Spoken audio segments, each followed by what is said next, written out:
This question is a fantastic one, which is, morally speaking, if you win a not guilty verdict for someone you know is guilty of a serious crime, how do you feel? How do you celebrate that?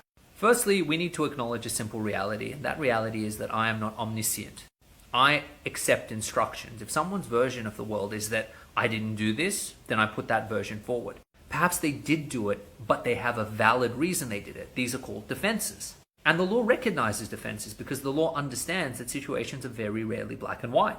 For example, if somebody has some sort of mental illness and they have an episode and they do something that they're not supposed to do, the law recognizes that in those circumstances, there are some pathways to divert them away from the criminal justice system. What about an individual who sees someone breaking into their property and uses the correct and safe amount of force to protect their property and their person? The law recognizes that. What about if you're forced to do something under duress, because if you don't do it, there will be physical consequences meted out to you? Now, the truth of the matter is, I'm never in the room when my client commits the serious act. I come in after the event. I'm the trauma surgeon, and I do the best that I can do with the information that I have in front of me.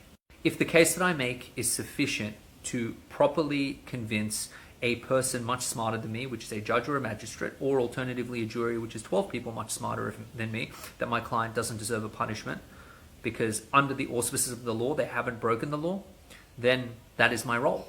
It is my role to tell their story, and it is my role to use my skills to make sure that only the relevant evidence is placed into the evidentiary pool, only the relevant evidence is looked at, and that my client has every safeguard that's available to them, including challenging the procedure by which things like the police investigation took place and the information the prosecution provided. All of this is to say that I never know what my client did or didn't do, but let's ask that hypothetical. Let's say I actually knew. If I knew, I can't advance a variety of defenses. All I can really advance is the prosecution has not proven their case beyond reasonable doubt. And for full disclosure, I don't think I've ever been in this situation where my client's done something truly heinous and it's some sort of technicality that we get people off on. I mean, that happens more in movies than in reality. I guess if that situation did arise, I don't think I'd be celebrating very hard, but I would take comfort that my job and my duty is to put forward a case, it is to test the evidence, and it is to make sure that my client is afforded every safeguard. And I take great comfort in the old maxim, which is the golden thread of justice. It is better for 1,000 guilty people to go free than one innocent person to languish.